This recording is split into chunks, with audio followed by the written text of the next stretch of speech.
Bapak Ibu kemana? Sejarah Salman. Kan akhirnya Salman berjumpa dengan Nabi Sallam. Ya. Mana negara mana yang dia tuju? Itu dari Roma. Dari Persia dia belajar, meninggal gurunya, ditunjukkan gurunya. Kata gurunya, pergilah engkau. Masih ada satu lagi di situ. Di Persia. Setelah guru yang kedua, dia bertanya, Salman bertanya kepada gurunya, seandainya engkau meninggal dunia, kemana aku akan pergi?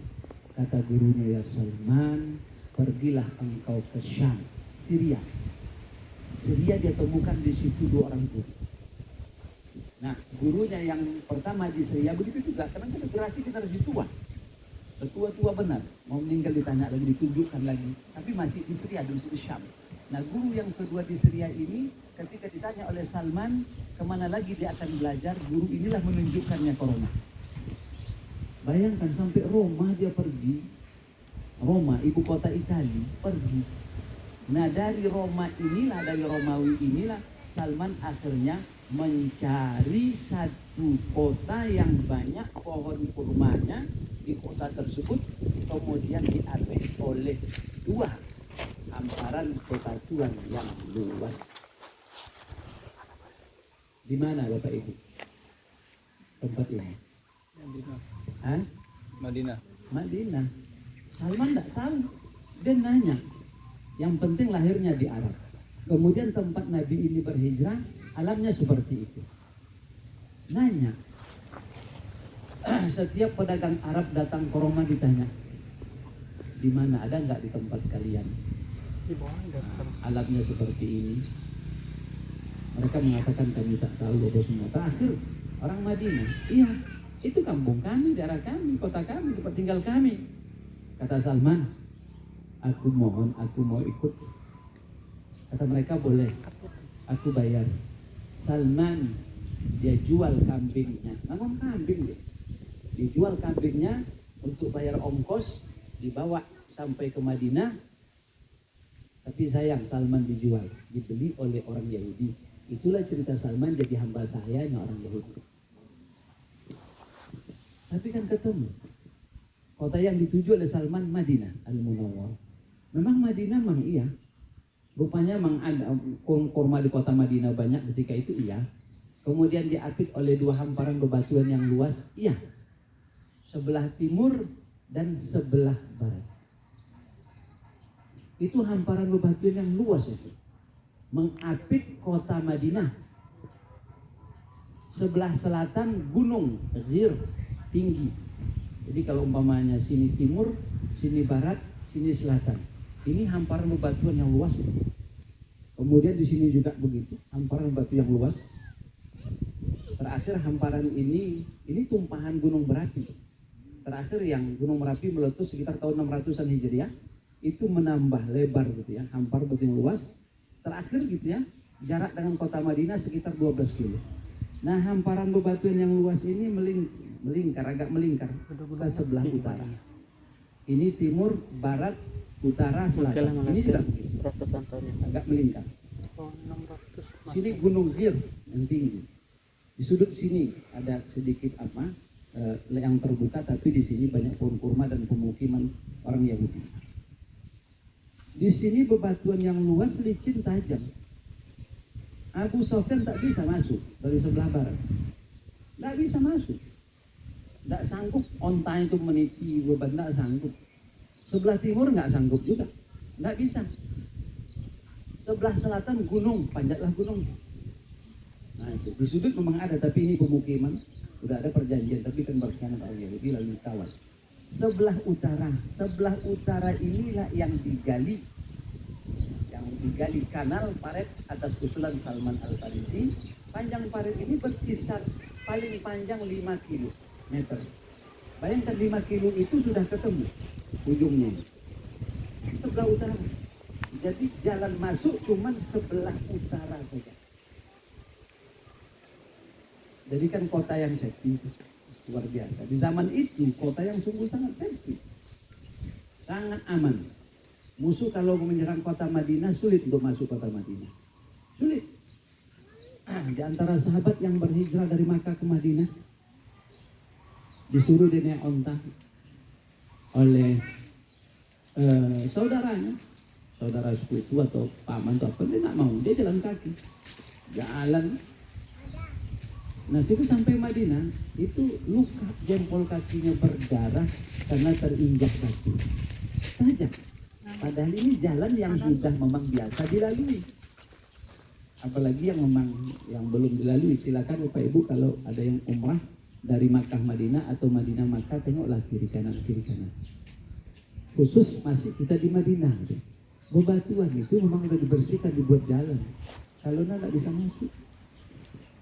Kota Madinah ini memang Allah persiapkan tempat berhijrahnya Nabi Sallallahu Alaihi Wasallam. Dan berita itu Bapak dan Ibu sudah, ya, Allah sampaikan kepada umat sebelumnya. Umat Nabi Musa tahu. Nabi yang terakhir kota berhijrahnya itu Yathrib. Ciri kotanya seperti itu, nama tidak disebut. Kalau nama disebut, nama bisa saja berubah. Dulu Yathrib, sekarang Madinah gitu ya. Sehingga orang sekarang mungkin tidak mengenal nama Yathrib. Tanya bilang Yathrib, tidak tahu Yathrib di mana. Itulah Madinah Al-Munawwarah. Konstantinopel berubah nama. Jadi apa Pak Ibu? Istanbul, kan? Kota Islam menjadi Istanbul. Konstantinopel yang ditaklukkan oleh Muhammad Al-Fatih, yang Muhammad kedua, Muhammad Al-Fatih. Jadi umat Nabi Musa tahu. Nabi yang terakhir yang namanya Ahmad, tempat berhijrahnya itulah bentuk kotanya. Itulah alasan kenapa orang Yahudi banyak di Madinah. Orang Yahudi kan banyak di Madinah dulu, sekarang tidak ada lagi. Sudah suku besar, Bani Qainuqa, Bani Nadir, Bani Quraidah, yang didengar tadi oleh Hasan bin Sabit berteriak. Nah, itu di Madinah. Apa sebab orang Yahudi mereka berhijrah pindah ke Madinah ratusan tahun? Ngapain mereka datang ke sana? Mereka datang ke sana karena mereka tahu beritanya tentu dalam kitab suci mereka bahwasanya Nabi yang terakhir itu nanti itu tempat berhijrahnya itu alamnya seperti itu. Mereka keliling nyari negara-negara, cari mana alam seperti itu, ketemu Yathrib. Lalu mereka pun berbondong-bondong pindah. Kenapa? Karena mereka yakin Nabi yang terakhir itu dari keturunan mereka. Mereka ingin melahirkan Nabi di sana. Taunya tidak. Nah, itulah sejarahnya orang Yahudi berpindah atau eksodus namanya, pindah ke Madinah karena memang mereka meyakini Nabi yang terakhir namanya Ahmad itu dari keturunan mereka. Maka datanglah mereka ke sana mau melahirkan Nabi itu, maka terketika Nabi yang terakhir lahir bukan dari mereka, kecewa berat luar biasa sampai mereka tidak beriman dengan Nabi Muhammad Sallallahu Alaihi Wasallam. Salman Al-Farisi berangkat. Madinah betul yang dituju. Kata Salman, alangkah bahagianya aku ketika aku melihat kota yang disebutkan oleh guruku. Tengoknya banyak bebatuan apa semuanya, hampar batu yang luas. Lihat pohon kurmanya rapat, berarti inilah yang bilang oleh guruku. Rasul sudah diutus. Salman tidak banyak dapat informasi karena hamba saya. Kerjanya apa? Kerjanya ngurusin kebunnya orang Yahudi. Mengurus pohon kurmanya, nanam, merawat, manjat, itu kerjanya. Padahal Rasul sudah 13 tahun di Makkah, tidak banyak dapat informasi. Salman mendengar berita Rasulullah SAW sudah sampai di Kuba. Itu yang ngasih tahu orang Yahudi, ngasih tahu kepada pamannya. Pamannya sedang berada di bawah pohon kurma. Salman Al-Farisi berkata, aku sedang berada di atas, menurunkan buah kurma. Ponakan orang Yahudi berkata, wahai pamanku, berteriak datang berlari. Paman, paman.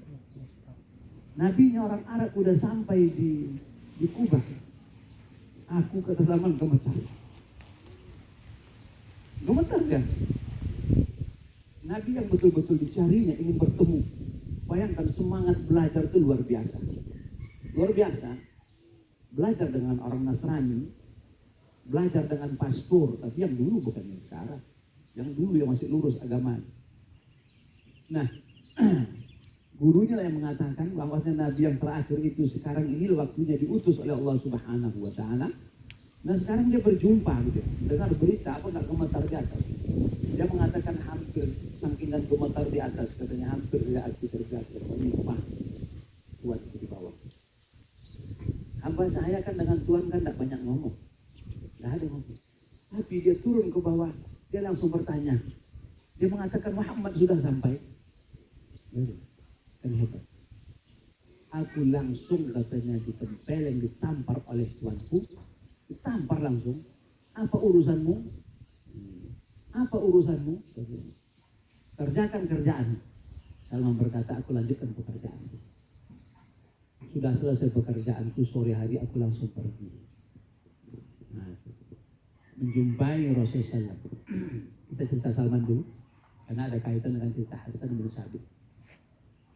Aku berjumpa dengan Rasul di Kuba. Aku sengaja bawa kurma. Ya kalau hamba saya kan juga ada upah, dia dikasih makan, dia kasih makan. Aku bawa kurma hasil kerjaku. Lalu aku berkata, ya Muhammad, belum lagi beriman. Ya Muhammad, aku lihat engkau dan temanmu Abu Bakar, kan dua berdatang. Kalian berdua lah yang paling berhak menerima sedekah dari diriku. Lalu mengatakan ini sedekah. Sengaja dikatakan sedekah. Kenapa? Dia ingin memuji. Karena gurunya berkata, Nabi yang terakhir itu tidak mau makan sedekah. Dan dia mau makan hadiah. Salah satu cirinya. Kemudian di punggungnya ada tanda kenabian. Kasih sedekah. Rasul tidak makan. Sebutir pun tak dimakan. Rasul berikan kepada sahabat-sahabat yang ada. Kata Salman, aku berkata dalam hatiku, satukan kami. Luar biasa. Luar biasa. Betapa bahagianya Salman itu. Kemudian besok hari aku datang lagi. Aku bawa lagi kurma, aku berkata, ya Muhammad, ini hadiah dariku. Kulihat kemarin engkau tidak mau makan sedekah ini. Rasul mengambilnya, Rasul memakannya, kemudian lebihnya diberikan kepada sahabat. Salman berkata, aku berkata dalam diriku dua. Tinggal yang satu lagi ingin melihat. Gimana cara melihatnya?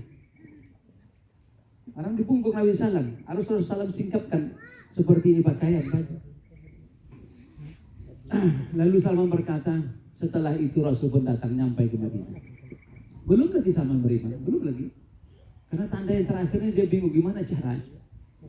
Ada salah seorang sahabat katanya meninggal dunia.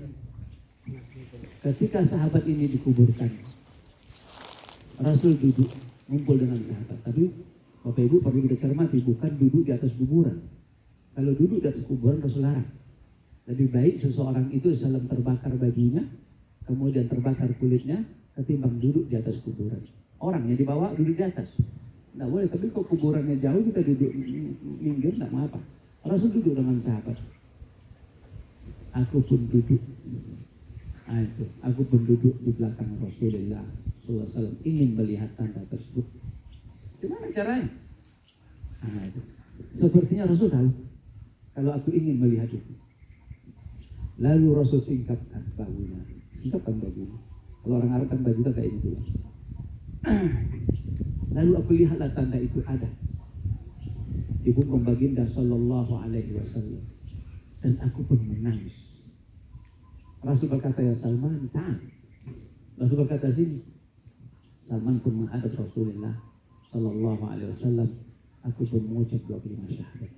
Asyhadu an la ilaha illallah wa asyhadu annaka ya Muhammad Rasulullah. Lihat sejarah masuk Islamnya Salman.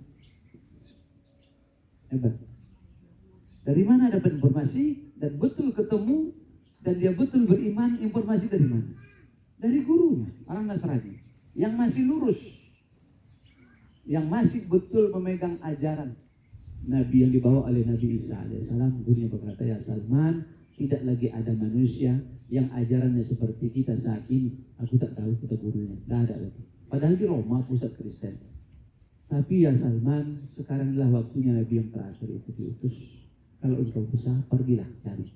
Disebut ciri-cirinya semua lengkap. Ketemu betul Salman Al-Farisi. Orang Persia, orang Iran. Tapi beliau diaku oleh Rasulullah SAW, beliau adalah keluarga baginda Sallallahu Alaihi Wasallam. Bahagia. Kalau umpamanya kita diaku oleh Rasul, si fulan adalah keluargaku, umpamanya ada hadisnya, bahagia enggak? Bahagia betul. Ini di depan Salman. Seusai perang Khandaq, kan ide Salman itu luar biasa. Ide Salman Al-Farisi. Rasul bermusyawarah dengan sahabat-sahabat apa yang harus dilakukan. Ya, Salman mengusulkan, ya Rasulullah, salah satu pertahanan kami di Persia sana kalau perang, kalau kami diserang musuh, kalau umpamanya tidak ada benteng kami, salah satu pertahanan kami bikin parit tanah. Diterima usul itu Salman, terima baik. Kemudian setiap sahabat dibagi jatah berapa meter. Rasul dapat jatah yang sama. Luar biasa. Berhasil. Musuh tak dapat masuk. Abu Sufyan akhirnya pulang setelah mengepung kota Madinah belasan hari, akhirnya pulang. Berhasil untuk mempertahankan diri. Apa kata orang Ansar? Salman minna. Dia kan tak ada keluarga di Madinah, satu orang pun tak ada. Tidak ada. Tinggal semuanya.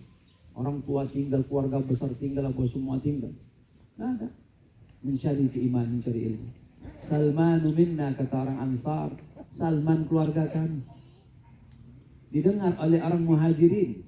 Enggak, pertama orang Muhajirin bilang, Salman minna, kata orang Muhajirin. Didengar oleh orang Ansar. Salman tidak pernah ke Makkah. Negeri yang dituju Madinah duluan. Kata orang Muhajirin, Salmanu minna. Salman keluarga kami. Rasul mendengar. Rasul mengatakan, Salmanu minna alul bait. Kata Rasul, Salman adalah keluarga kami. Keluarga Rasulullah Sallallahu Alaihi Wasallam, luar biasa. Kemuliaan yang didapatkan oleh Salman Al-Farisi. Bapak dan Ibu, gimana cara menghitung gitu ya? Gimana caranya orang Nasrani yang dulu lurus agamanya seperti gurunya Salman yang terakhir? Dari mana dia tahu? Nabi yang terakhir itulah sekarang waktu ini diutus, waktunya diutus Nabi terakhir. Dari mana dia tahu? Gimana cara dia menghitung? Karena Nabi dan Rasul biasa diutus Allah Subhanahu Wa Taala sebelum itu kan umur 40 tahun. Gimana cara menghitung itu? Kok tahu 40? Berarti udah tahu ini udah tahun yang ke-40 nih berarti. Berarti Nabi itu udah diutus nih sekarang. Atau waktunya memang udah dekat betul diutus. Dari mana kan? Nah itulah dia. Mereka menghitung peristiwa, mereka melihat bintang yang berwarna merah yang terbit yang menandakan Nabi yang terakhir itu lahir. Jadi mereka lihat, jadi ternyata yang melihat bukan hanya orang Yahudi yang di Madinah saja. Siapa saja yang pada malam hari itu gitu ya, dia tidak tidur nengok ke langit, nampaknya itu bintang berwarna merah. Dan siapa saja yang tahu kalau itu adalah tanda kelahiran Nabi yang terakhir, dia tahu berarti Nabi yang terakhir itu sudah lahir, tapi tidak tahu siapa orang. Bapak dan Ibu, Imam Mahdi yang Rasul mengatakan salah di antara keturunanku nanti ada yang menjadi imam makmumnya adalah Isa bin Maryam. Udah lahir atau belum? Kita tak tahu. Pasti dia ada. Udah lahirkah dia? Wallahu a'lam. Kita tidak ada tandanya. Jadi pemuka agama ahlul kitab, baik Yahudi baik Nasrani, ketika itu yang masih lurus dia, mereka tahu, oh udah lahir Nabi terakhir. Tapi mereka tidak tahu siapa ini orang. Tinggal mereka hitung tahun kedua, tahun ketiga, keempat, kelima, keenam, ke-40 berarti ini sudah diutus. Informasi